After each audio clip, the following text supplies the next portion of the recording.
그 돈 주고 이 땅을 왜 사요? 미쳤어요? 2009년 당시 200억가량의 부지를 매입하면서 한국 정부는 엄청난 비난을 받았었는데요. 지금 그 땅은 200억은커녕 10배를 더 줘도 매입이 어려울 지경으로 가치가 천정부지로 솟았습니다. 한국 정부가 그 땅을 왜 구입했는지 그리고 어떻게 쓰이고 있는지 알아보겠습니다. 안녕하세요.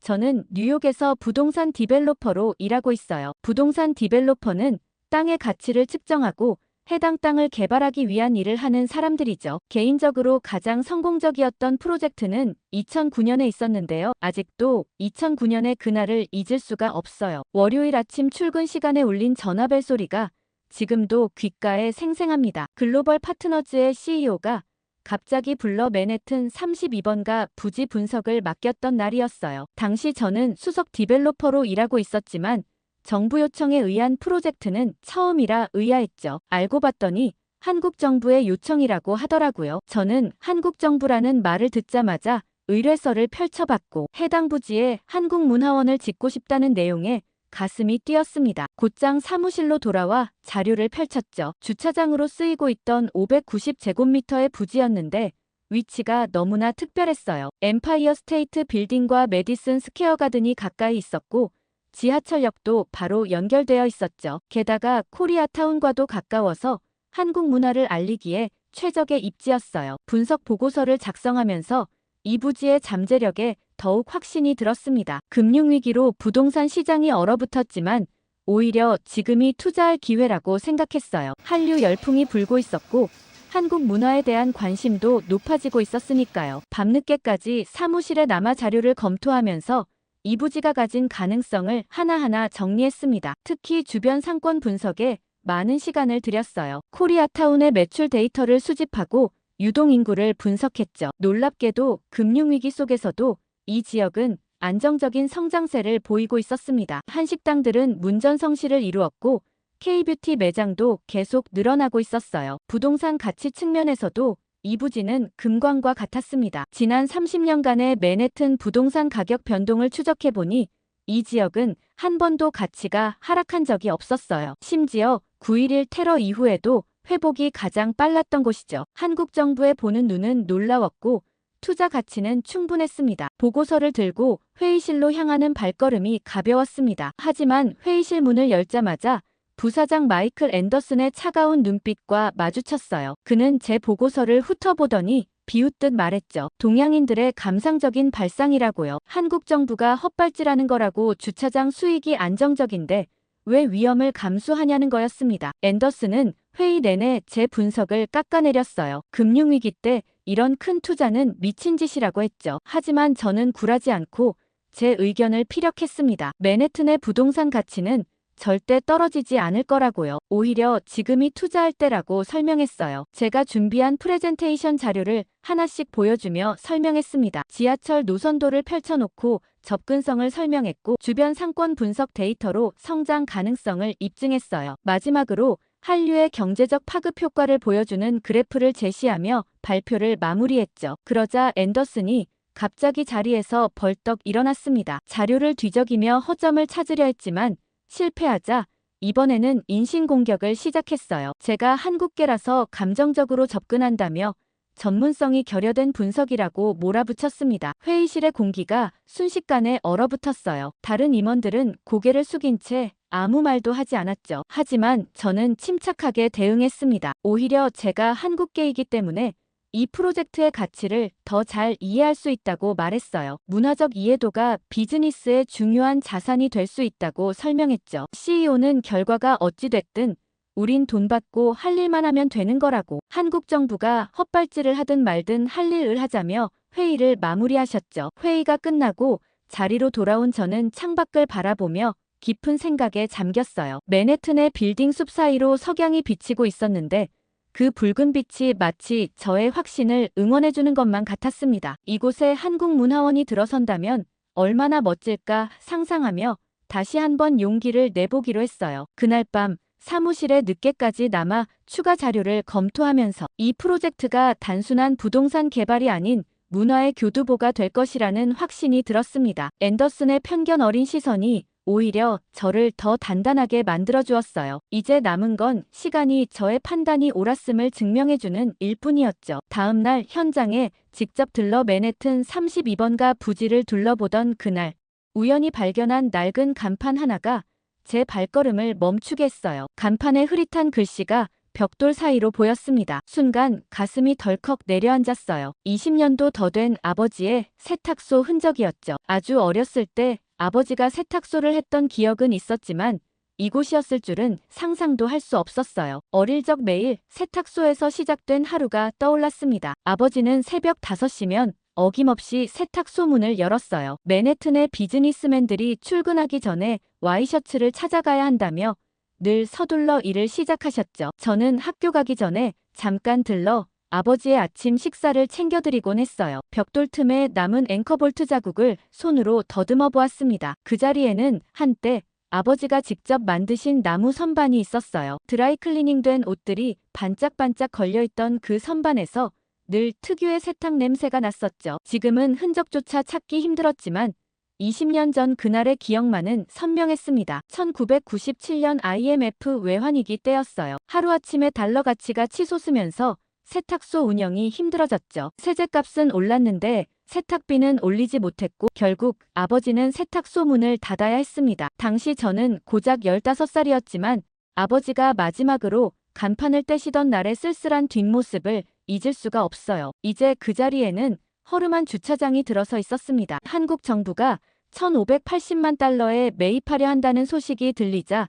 언론에서는 비판의 목소리가 높았어요. 금융위기 때 무리한 투자라는 지적이었죠. 하지만 저는 달리 생각했습니다. 부동산 분석 자료를 검토하면서 옛 기억이 하나둘 떠올랐어요. 아버지의 세탁소가 있던 이 거리는 당시에도 한인들의 삶의 터전이었습니다. 힘들 때마다 서로 돕고 의지하며 살았죠. 지금도 코리아타운은 여전히 그 정신을 이어가고 있었어요. 현장 조사를 위해 주변 상인들을 만나보았습니다. 20년 전 아버지를 기억하는 분들이 아직도 계셨어요. 세탁소 박사장 딸이 이제 이런 큰 회사 디벨로퍼가 됐다며 기뻐해 주셨죠. 그분들은 하나같이 이곳에 한국문화원이 들어선다는 소식을 반겼습니다. 투자 가치를 분석하면서 더욱 확신이 들었어요. 이 부지는 단순한 금액 이상의 의미가 있었죠. 한때 이민자들의 고단한 삶이 새겨졌던 이곳에 이제는 당당히 한국 문화를 알리는 랜드마크가 들어설 거라고 생각하니 가슴이 뭉클했습니다. 비판적인 시각을 의식해 더욱 꼼꼼히 자료를 준비했어요. 주변 부동산 시세 변동 추이부터 향후 개발 가치까지 하나하나 분석했죠. 수치로 보면 1,580만 달러는 결코 높은 금액이 아니었습니다. 오히려 금융위기로 인한 기회였어요. 그날부터 더욱 업무에 박차를 가했습니다. 매일 야근하느라 바빴죠. 비가 내리던 어느 저녁, 사무실에 늦게까지 남아 자료를 정리하고 있었어요. 그러다 문득 앤더슨의 책상 위에 놓인 서류 한 장이 눈에 들어왔습니다. 그의 책상은 늘 깔끔했는데 유독 그날은 서류들이 어지럽게 늘어져 있었죠. 무심코 본 서류의 헤더에는 파라다이스 카지노 개발이라고 적혀 있었어요. 순간 머리가 멍해졌습니다. 그 서류에는 맨해튼 32번가 부지를 카지노로 개발하는 계획이 상세히 적혀 있었어요. 앤더슨은 이미 카지노 개발업자들과 몇 차례 미팅을 가졌고 한국 정부의 매입을 막기 위해 다양한 방해 공작을 펼치고 있었죠. 제 의견에 그렇게 비아냥거렸던 것도 전부 그 자리에 카지노를 세우기 위함이었습니다. 충격적인 사실을 확인하고 싶어 다음 날 현장 조사를 나갔습니다. 근처 노인회관을 방문했는데 할머니께서는 저희 팀 말고도 다른 양복 입은 사람들이 수없이 해당 부지의 사진을 찍고 측량을 하고 돌아갔다고 했죠. 그러면서 할머니께서는 여기에 한국문화원이 지어진다고 했는데 그게 아니냐며 제 손을 꼭 잡으시더니 눈물을 흘리셨어요. 저는 너무 당황했지만 할머니께는 그럴 만한 사연이 있더라고요. 할머니는 돌아가신 친구분 얘기를 하셨습니다. 김할머니라고 평생 한글 학교 하나 세우는 게 소원이었다고 하셨어요. 이민 온 후손들이 한글을 잊지 않길 바라는 마음에 집집마다 찾아다니며 한글을 가르치셨대요. 추운 겨울에도 더운 여름에도 매주 토요일이면 어김없이 아이들을 모아 한글을 가르치셨다고 합니다. 할머니는 김할머니가 마지막으로 남긴 말씀을 들려주셨어요. 우리 아이들이 제대로 된 교실에서 한글 공부할 수 있는 날이 올 거라고, 꼭 그날이 올 거라고 믿으셨대요. 하지만 그 소원을 이루지 못한 채 돌아가셨다고 합니다. 그 이야기를 듣는 순간 가슴이 먹먹해졌어요. 할머니는 여기 문화원이 생기면 우리 이민 온 후손들이 이곳에서 한글을 배울 수 있을 텐데 뭔가 일이 잘못되고 있는 거냐고 여쭤보셨죠. 만약 앤더슨이 계획하는 카지노가 들어선다면 이 지역 전체가 황폐화될 게 뻔했습니다. 노인회관을 나서는데 할머니들이 들려주신 이야기가 자꾸 귓가에 맴돌았어요. 한글 학교에 다니는 아이들 얘기와 매주 토요일이면 울려 퍼지던 한글 수업 소리, 그리고 아이들과 함께 보냈던 즐거운 시간들까지, 그 모든 게 사라질 위기에 처해 있었죠. 사무실로 돌아와 밤새 자료를 정리했습니다. 앤더슨의 비밀 계획을 폭로하기 위해서는 확실한 증거가 필요했어요. 카지노 개발업자들과 주고받은 이메일과 비밀 미팅 일정표, 그리고 개발 계획서까지 하나하나 복사해 두었죠. 다음 날 아침 일찍 사장님을 찾아갔어요. 앤더슨의 비밀 계획을 모두 공개했고 이 부지가 얼마나 소중한 의미를 가지고 있는지 설명했습니다. 그리고 한국 정부에서 무조건 해당 부지를 매입할 거라고 얘기했죠. 사장님은 깊은 한숨을 내쉬더니 고개를 끄덕였습니다. 앤더슨의 계획이 회사의 가치와 맞지 않는다는 걸 인정했고 한국 정부의 매입을 적극 지원하겠다고 약속했어요. 결국 앤더슨은 프로젝트에서 손을 떼야 했습니다. 저는 부지 매입 과정을 진행시키면서 동시에 건축 설계사를 찾아봤어요. 한국적인 느낌을 충분히 담을 수 있는 설계가 됐으면 했죠. 그런데 그때 한국 정부에서 최지혁 주무관이라는 사람이 프로젝트에 함께 합류하게 되었습니다. 그러면서 최 주무관은 맡기고 싶은 사람이 있다며 설계도 일을 자기에게 달라고 했죠. 솔직히 처음엔 의심스러웠어요. 부동산 개발이라는 게 워낙 돈이 많이 되는 사업이다 보니 이런 일에 개인적인 이익을 얻으려 하는 사람들이 많았거든요. 하지만 최 주무관이 받아온 설계도를 보고 저는 믿기지 않았어요. 처음 본 순간 눈을 의심할 수밖에 없었습니다. 설계도의 통유리 외벽이 마치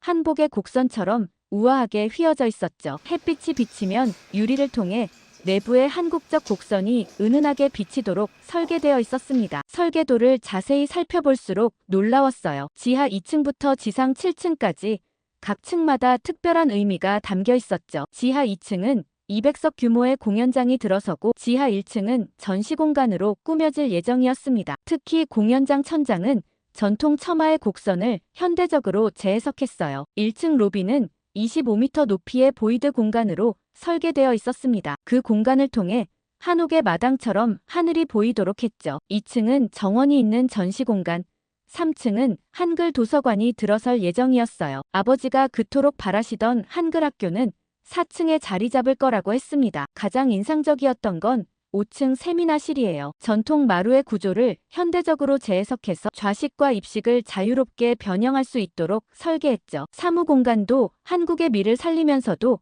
실용성을 갖추도록 했습니다. 설계도를 보면서 최 주무관의 얼굴을 번갈아 바라보았어요. 이건 생각했던 것보다 훨씬 더 웅장하고 아름다운 문화원이었거든요. 최 주무관이 소개한 건축가들과 미팅을 하면서 더욱 놀라웠어요. 그들은 한국 전통 건축의 철학을 현대적으로 표현하는데 심혈을 기울였다고 했습니다. 처마의 선, 기둥의 비례, 창호의 패턴까지 하나하나 한국적 정서를 담았다고 해요. 특히 통유리 외벽은 혁신적이었습니다. 낮에는 투명한 유리를 통해 내부의 한국적 공간이 드러나고 밤이 되면 은은한 조명으로 한복의 곡선이 맨해튼의 밤하늘에 부드럽게 새겨질 거라고 했어요. 마치 한복을 입은 듯한 건물이 될 거라고 했죠. 복도마다 설치될 미디어월도 인상적이었습니다. 한국의 사계절, 전통 문양, 현대미술을 디지털로 구현해서 보여줄 수 있도록 했어요. 관람객들은 걸으면서 자연스럽게 한국 문화를 체험하게 될 거라고 했죠. 놀라운 건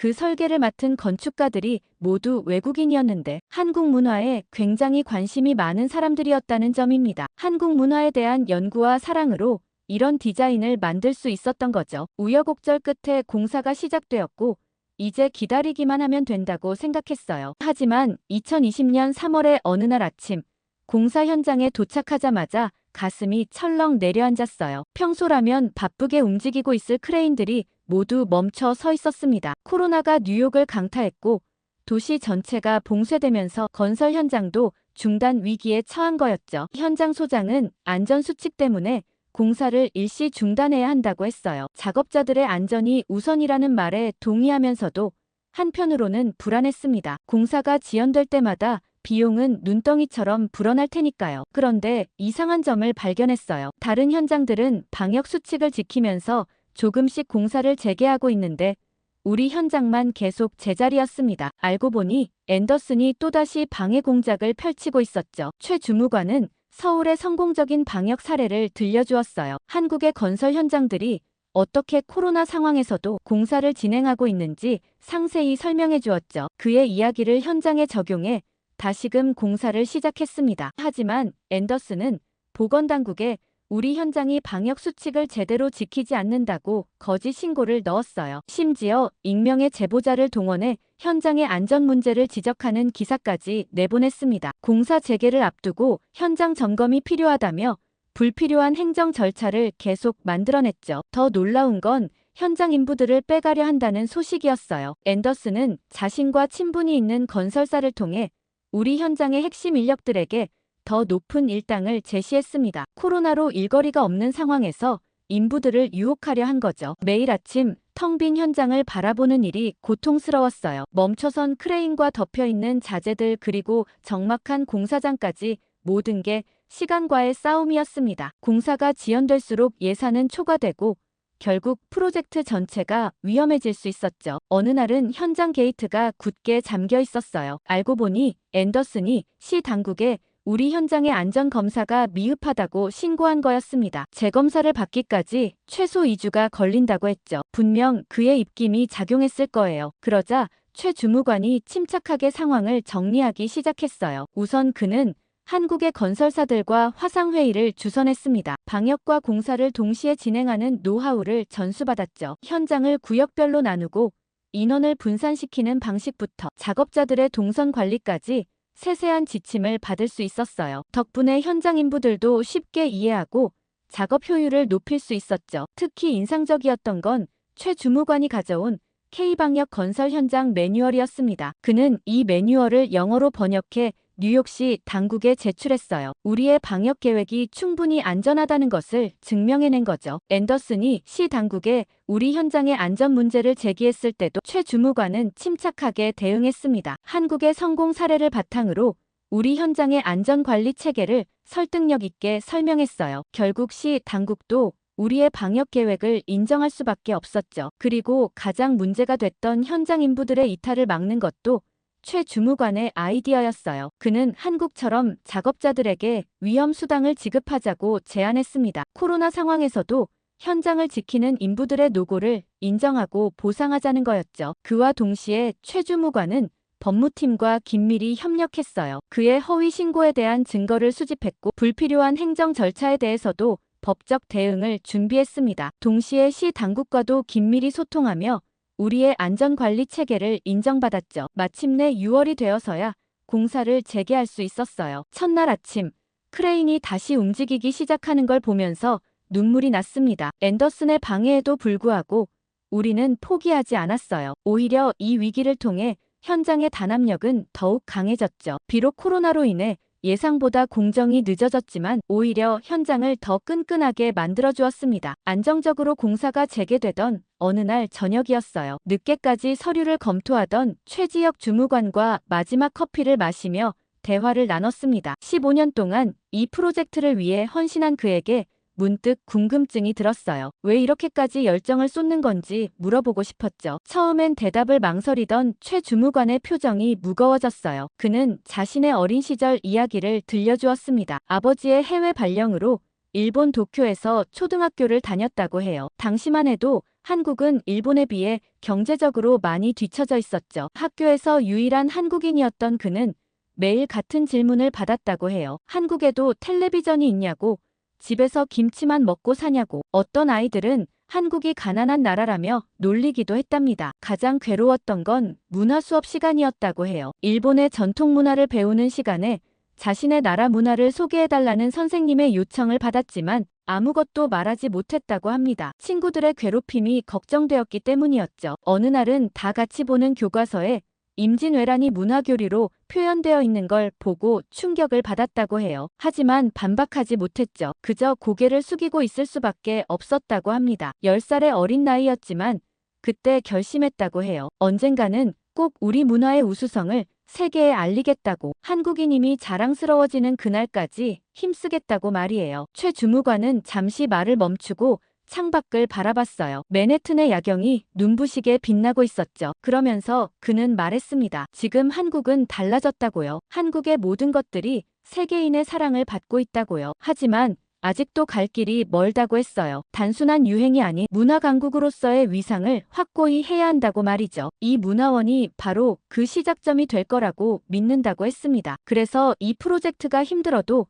포기할 수 없었다고 해요. 최 주무관은 문화원 건물을 올려다보며 미소를 지었어요. 이제는 뉴욕 한복판에서 당당히 한국 문화를 선보일 수 있게 됐다고, 더 이상 어떤 아이도 자신처럼 고개를 숙이지 않아도 된다고 말했습니다. 밤이 깊어갔지만 우리는 그렇게 오랫동안 이야기를 나눴어요. 서로 다른 이유로 시작된 우리의 여정이 이렇게 아름다운 결실을 맺게 될 줄은 몰랐다고 말이에요. 최 주무관의 어린 시절 상처가 오히려 우리 모두의 자부심이 되어 돌아온 거죠. 그렇게 순탄하게 마무리될 줄 알았던 어느 날 더 큰 폭풍이 몰아쳤어요. 중국의 거대 부동산 재벌 그룹 진룽이 우리 부지 매입을 시도한 겁니다. 그들은 한국 정부가 투자한 금액의 2배를 제시하며 강하게 압박해왔어요. 부지 매입을 앞두고 진룽그룹의 부회장이 우리 사무실을 찾아왔던 날이었어요. 그는 고급스러운 정장 차림으로 의자에 앉아 오만한 태도로 말했습니다. 한국 정부가 제시한 금액의 2배를 주겠다면서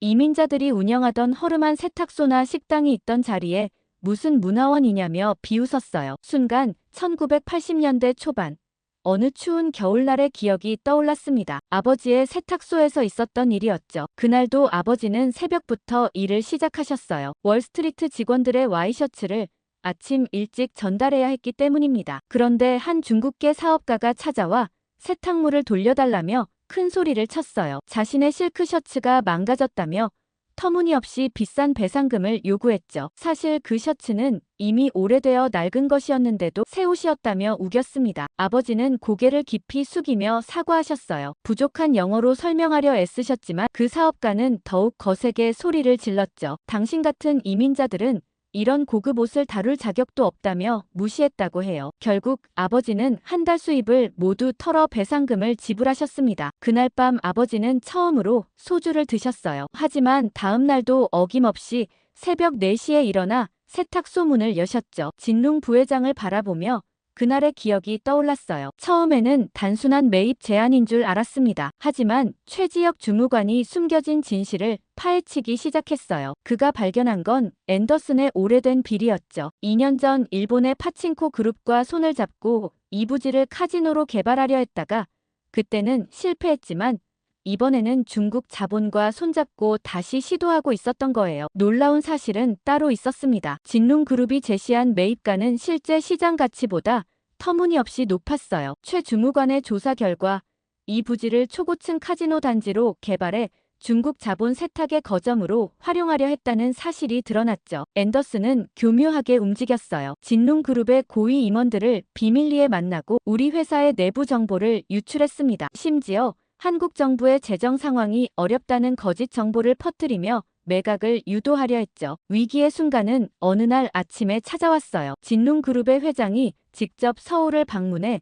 문화체육관광부 고위 관계자들을 만났다는 소식이 들려왔습니다. 매입가를 3배로 올리겠다는 제안을 했다고 해요. 하지만 최 주무관이 결정적인 증거를 확보했습니다. 앤더슨이 진룽그룹으로부터 거액의 자문료를 받아왔다는 계좌 내역이었어요. 게다가 일본 파친코 그룹과의 거래 내역도 함께 발견됐죠. 모든 증거를 들고 사장님을 찾아갔습니다. 최 주무관은 앤더슨의 2년간의 비리를 상세히 보고했어요. 일본 기업과의 유착관계, 중국 자본과의 검은 거래, 회사 기밀 유출까지 모든 것이 밝혀졌습니다. 사장님은 즉시 앤더슨을 해고했어요. 15년간 회사를 위해 일했다는 그의 항변도 소용없었죠. 이번이 2번째였고 비리의 증거가 너무나 명백했으니까요. 앤더슨은 씁쓸한 표정으로 회사를 떠났고 진룽그룹의 매수 시도는 실패로 끝났어요. 문화체육관광부는 이 부지가 단순한 땅이 아닌 한국 문화의 상징이라며 매각은 없을 것이라고 선언했습니다. 오히려 이번 일을 계기로 문화원 건립에 더 큰 의지를 보여주었죠. 최 주무관은 이 모든 과정을 지켜보며 담담히 미소 지었어요. 한국 문화의 자존심을 지켜낸 것도 기쁘지만 검은 자본의 유혹을 이겨낸 것이 더 값진 승리라고 말했습니다. 이제 우리 앞에는 문화원을 완성하는 일만 남았죠. 그날 이후 현장의 분위기는 더욱 단단해졌어요. 우리가 짓는 건물이 단순한 문화원이 아닌 한국의 자존심을 지켜낸 승리의 상징이 된 거니까요. 앤더슨이 떠난 자리에는 새로운 희망이 자라나기 시작했습니다. 2021년 어느 날 공사장 앞에서 놀라운 광경을 목격했어요. 수십 명의 젊은이들이 문화원 건설 현장을 배경으로 틱톡 영상을 찍고 있었습니다. 알고 보니 SNS에서 한국 문화를 알리는 해시태그가 트렌드가 된 거였죠. 처음에는 단순한 SNS 유행인 줄 알았어요. 하지만 최지혁 주무관이 보여준 데이터는 달랐습니다. 코로나 이후 한국 드라마와 K-팝의 인기가 폭발적으로 늘었고 특히 MZ세대 사이에서